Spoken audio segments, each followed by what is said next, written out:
Goedenavond, zaterdag 25 maart. Dit is het Zeeuwse nieuws van vandaag.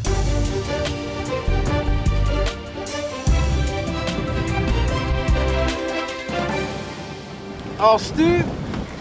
Dank u wel. Fijn weekend nog, hè? Het is vandaag Zeeuwse Compostdag. Op de Milieustraten lag een zak compost klaar om mee te nemen als bedankje voor het inzamelen van GFT-afval.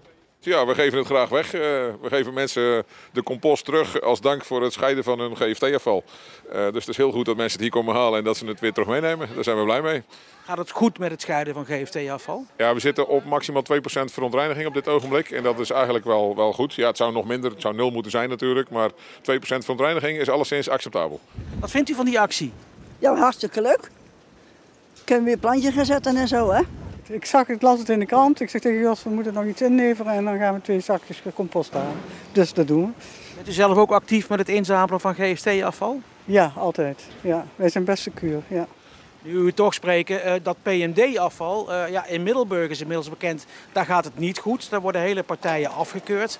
Hoe gaat dat Zeeland breed? Gaat dat ook zo slecht? Dat gaat in Zeeland heel wisselend. Want de gemeentes waar met plastic zakken, doorzichtige plastic zakken wordt ingezameld, huis aan huis, daar gaat het eigenlijk heel goed. Maar goed, in ondergrondse containers is dat natuurlijk lastig. Want dan brengen mensen het weg, gooien het min of meer anoniem in een container. En als je dan het verkeerde afval in de verkeerde container gooit, dan gaat het fout. Wij roepen iedereen toch op, doe die scheiding gewoon netjes, doe dat gewoon goed en op de juiste manier. Maar dat doen ze niet? Nee, ja goed, ik kan mensen niet dwingen. Dus Middelburg moet gaan bedenken wat voor maatregelen ze daarop gaan treffen. En het alleen uitleggen zal niet genoeg zijn, vrees ik. Mensen met het geboortejaar 1953 of ouder konden vandaag gratis naar het Watersnoodmuseum in Ouwerkerk. Ik ben net 70, al bijna een jaartje zo. Dus dat klopt. En mijn vrouw is ook 70 plus, dat klopt. Dus jullie mochten gratis naar binnen vandaag? Ook dat, ja.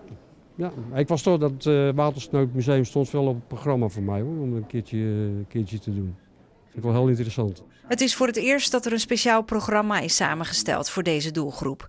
Er wordt over de ramp gepraat, maar er is ook muziek. Is het speciaal voor 70-plussers? Muziek is voor alle leeftijden, jongens, kom op. Nee, het is een leuke mix.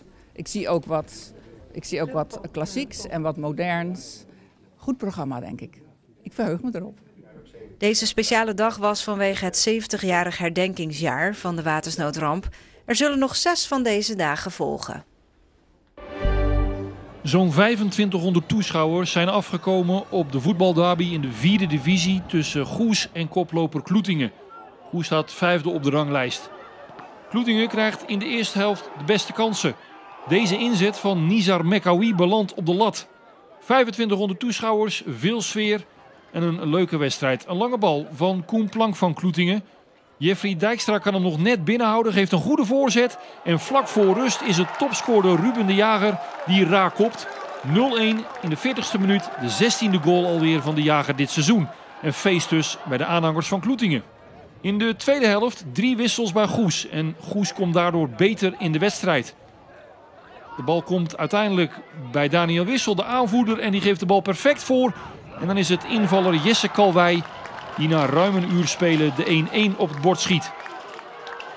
Goes gaat daarna op zoek naar de overwinning. Hier is de bal opnieuw bij aanvoerder Daniel Wissel. En ook deze inzet belandt op de lat. Opnieuw een goede kans voor Goes. De slotfase van de wedstrijd. Er worden veel lange en hoge ballen gespeeld. Beide ploegen proberen nog te scoren. Dit is Kjeld Doesburg en die zet Rugilo van de Pitten vrij voor de keeper. Maar de redding van Matthew Lentink is uitstekend. Het eindigt in 1-1 en daar schieten beide ploegen niet zoveel mee op. Kloetingen loopt als koploper averij op en Goes blijft op een gedeelde 3e plaats staan. Ja, dan heb je bijna nog de winnende, hè? Ja, zeker. Die moest erin. Maar helaas, ik denk al met al wel een terechte uitslag. Vond je van de wedstrijd in zijn geheel veel kansen ook, beide ploegen ook wel? Ja, zeker. Ik denk dat wij eerst zelf goed starten. We hebben best wel wat kansen. Daarna kwamen zij iets beter in de wedstrijd. Ik denk dat wij de tweede helft inderdaad de betere ploeg waren. We maakten de 1-1 natuurlijk en daarna nog een aantal kansen op de 2-1. En dan hoop je dat je die 2-1 maakt. Maar zo 1-1 is het. Ik denk dat we tevreden mogen zijn.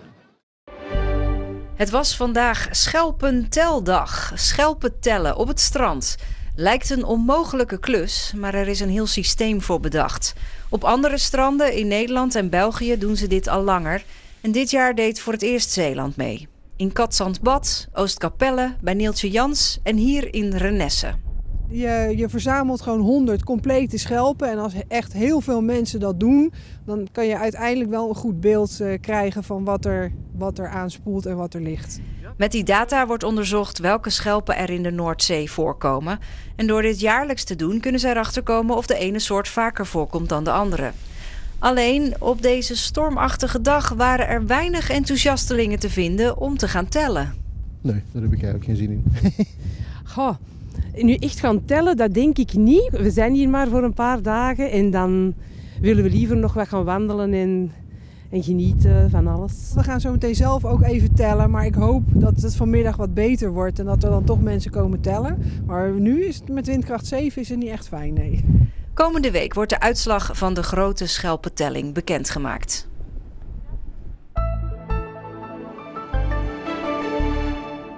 Het was vandaag best wel guur. We hadden regelmatig te maken met buien.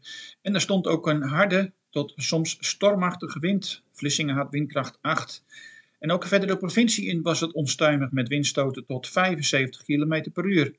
Maar er kwamen ook momenten voor waarop de zon scheen en het droog was en er hooguit enkele stapelwolken te zien waren. Dit was bijvoorbeeld een foto die vanmiddag is gemaakt in Veren. Vanavond en vannacht hebben we nog een enkele bui. Het is al rustiger en het kwik zakt tot 8 graden. En morgen trekt een depressie over België. En dat betekent dat het in de ochtendperiode regenachtig zal zijn en dat het in de loop van de middag geleidelijk droog wordt. De temperaturen schommelen erbij morgen rond 8 à 9 graden bij een matige tot vrij krachtige noordoostenwind. En ook begin komende week is het in eerste instantie nog kouder op maandag met 5 à 6 graden en een hagelbui. Daarna blijft het wisselvallig, maar het wordt geleidelijk ook weer wat zachter. Op woensdag liggen de maximumtemperaturen al rond 13 à 14 graden. Tot zover, een fijne avond en graag tot morgen.